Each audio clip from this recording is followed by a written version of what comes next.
Okay, so on last month's Unlocked, we talked about the creator team feature coming to F1 Manager 24 later this year. A feature that allows players to create the 11th team on the grid, complete with your own custom liveries. However, on this month's Unlocked, we're going to be talking about some of the new management features and evolutions coming to the game later this year. And for that, I need some reinforcements. So welcome back, Stu, and welcome Matt. So for those people that don't know, you didn't watch last month, shame on you.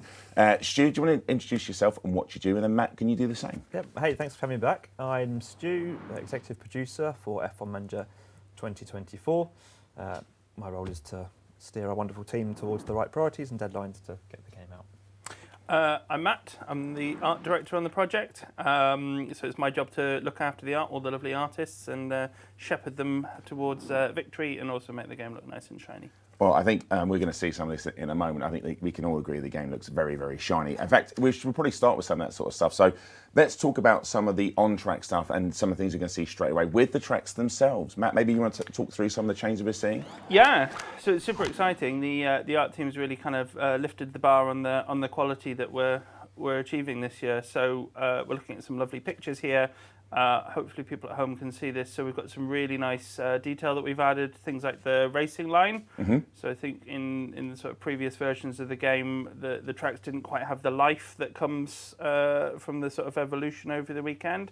So now we've got that in. We've got nice little details like the marbling at the side of the track. The way the grass interacts with the track is much more natural as well. You can sort of see these like paths and things that you're seeing in the circuits in real life. A lot of this stuff comes from the satellite photography that we've used to build the circuit, so it's another great way that we're able to sort of use that to bring these tracks to life. You can see sort of the pit lanes, the sort of paddock areas. They've got a lot more colour in this year. So we're using a technique called splat mapping to do a lot of this. Now, you mentioned this before. Now, please explain to me splat mapping, because it's my favourite term I think I've heard in my entire time at Frontier Towers. Splat mapping is my favourite thing. What is it? It's a bit like running wild with a paintball gun. So rather than having a single image that's applied to the surface, we literally, you go around and you splat on these additional bits of detail. So they can be very small patches of details, and they layer up and create this very organic and natural looking surface that sort of replicates what you see in the real world. And that's kind of delivering a lot of these sort of big visual shifts that we're seeing here. Yeah. And I think it's, I think it will bleed through, and everything we see with F1 Manager 24 is the detail that is going into this game. And I think it looks fantastic. It's not taking anything away from last year's game, because it did look great. But this is an evolution of just what we've been trying to achieve, right? Yeah, absolutely. I mean, the art team is always kind of hungry to build on its success. So every time we do something, it's great, but we want to do more and more and more and more. So this is this year's evolution. Nice. Well, it looks very shiny, and we haven't even seen it in motion yet. Well, we'll get to it, chat. We'll get to it. Don't worry about that. But it's not just tracks. I believe we've got some new faces coming into the game. Yes. So we've added to our little driver roster. So here we're looking at Teo Pourchaire. So for fans of the series, Teo is one of the most signed drivers in previous versions of the game. So here he is, joining our little driver rostrum. So you can enjoy putting him on the podium, hopefully, signing him to your winning team. And the other driver that we're looking at here is Liam Lawson. So Liam obviously got some action last year in F1, so we think it's appropriate to add him there, so you can also kind of recreate that. It gives you some more options, some nice visuals to look at. It's just great to add to the driver roster. Yeah, I think it's bringing the whole experience alive. I think it's a wonderful job that the whole of the art team is doing here. So love to all of the boys and girls doing that sort of stuff. So well done. But there's still more to talk about. There's another sort of, that was kind of an exclusive, because we've just talked about two new drivers. We talk about pit lanes and what happens with pit lanes. Is this another little mini exclusive you give us here? That pit lanes changing? I think we've got a little exclusive. We can. Yeah, we're on an exclusive roll today. We'll have to keep track of them. There should be a little counter in the bottom corner. So pit lane reordering. Yes. So this is kind of a biggie that everyone in the team loves, and we often see it as a thing that the community talks about. So obviously, as you play through the game and you hopefully move up the championship order, your pit garage on each track kind of moves up, and this kind of replicates another sort of real life kind of feature of F1, that effectively the the guys at the top, the best team gets the best garage in terms of the pit order on the track, and there are some strategic benefits to that. Yeah. So that's something that we're kind of happy to say that we've put in the game this year as well. So there's another little dash of authenticity just sprinkled on top. So We Exactly do love that. our authenticity. Yeah, it really, all of this feeds into that authentic F1 world. Yes, I'm sure there'll be people that will be very happy to hear these little features.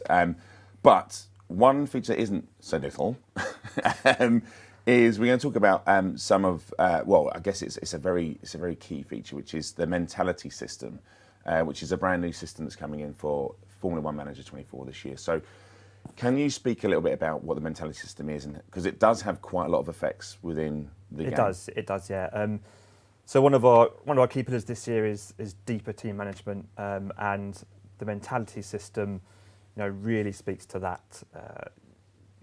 It brings personality to all the people in the game. It adds stories and drama, and a whole new layer really of management for our players to engage with. Yeah, and it's I guess the question, why have we added this?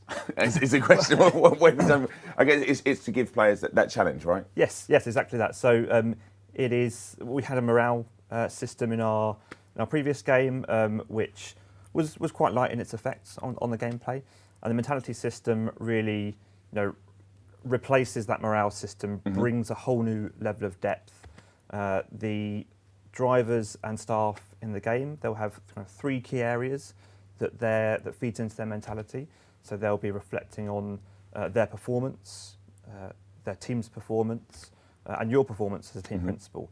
And there are, a variety of factors that feeds into each of those 3 key areas. So as we can see some on the screen here, each of those factors is affecting their mentality, driving it up, driving it down. As their mentality goes up and goes down, that is going to have a direct impact on their performance on race day. It's going to impact their lap times. It's going to impact how they feel outside of a race as well. So if they are feeling down, if they are negative, they might be more susceptible to being poached by another team, for example. So you can be poached from other teams. Yes, that's right. So it's really important, to take this whole new layer of management on board and consider it as you play, because there'll be impacts in all the decisions you make will feed into driver. But this is all, you said staff as well, right? So it's not just about, it's easy to get fixated, I guess, on the driver aspect of it, of course, but it can affect staff, and that also has knock-on parts. I said parts because that's what I was leading into, chat. But you could have people that are designing parts for your cars at low morale, and then. Yep, drivers and staff, so your entire team, and you'll be able to see all of this in the new Mentality Hub as well. So you get a snapshot of what's going on within your entire team. If your staff are feeling positive or negative, that will be reflected in their performance as well. So as you say, designing car parts, building car parts will be impacted by their mentality. Their opinions of their driver, so the staff's opinion of their drivers' weekend performance is going to impact the mentality. So it feeds through the entire game to have an impact everywhere. I think what I really enjoy seeing, from a slightly artistic perspective, it kind of really brings people to the game instead of the photos that's there, and you start to see these sort of stories emerge within your team of how your team is doing and how you as a kind of team principal are affecting them, and you start to see a little bit of the personalities that you maybe see in the real world come out. So yeah, definitely. Although we've got these sort of individual attributes that everyone has, they react to things differently. So you can see a situation almost like you would in the real world, that you have 2 drivers in a team, let's say Max and Checo, for example, and they care about different things. So Max is very used to winning. When he's not in a winning situation, he gets demoralised quite quickly, whereas someone like Perez might be happy with that. He's got less wins. He's not used to being at the front. If he's not at the front every week, he's not so bothered. And you start to see these sort of almost like little rivalries emerge, on those weekends where maybe Perez does better. Max's mentality is going down, and you've got to manage that as a team principal. So I think it sort of changes the dynamic quite a lot. You're no longer kind of assembling, necessarily staff with the best ratings. You're trying to look at how people work together. You're trying to make sure that your lead driver, if you choose to have one, it maybe gets the focus. Maybe they can't handle if you give your number 2 driver better parts. Yeah.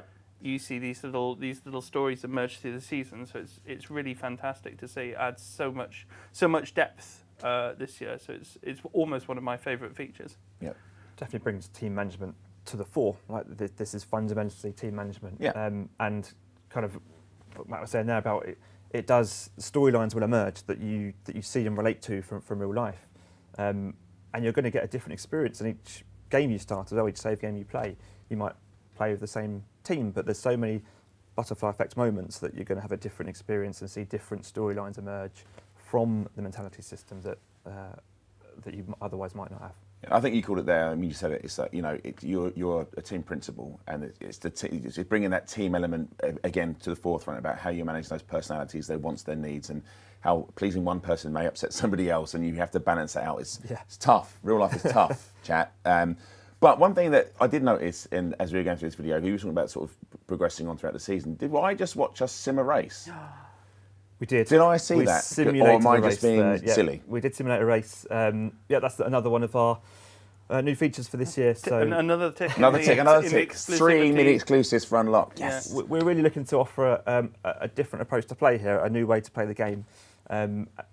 People really want to get far into the future and experience, an alternative reality. So, giving people the ability to simulate races enables that. It enables you to get deep into the game, see how your decisions are unfolding further into the future. Yeah, I mean, the last time I sort of had a little mini playthrough while we were developing it, I prefer picking the teams at the back and that kind of challenge of building them up, and it makes it so much more kind of enjoyable. I can really focus on like building my team and putting my stamp on the team and how I want to develop it. And then in season 2 and season 3, then you can sit there and you can sort of enjoy all that lovely race management that we've got there, and you can really capitalise on how you've developed the team and you can take them forward. It feels I'm in control a lot more. Yeah, I think, for someone who sits on socials a lot, I understand this is going to be, I'm sure there'll be some people going off in the chat. We can't, obviously, if you haven't worked it out, this is a pre-record, but I'm sure at this moment in time, knowing that you can sim races has been a big win. So great to see that snuck in there. And thank you, Adam, producer Adam, for sneaking into the footage. So that's another little treat. But going back to the mentality, just to, now we've sort of teased you something else there. We touched on really, really briefly, but I think we have some screens to show as well.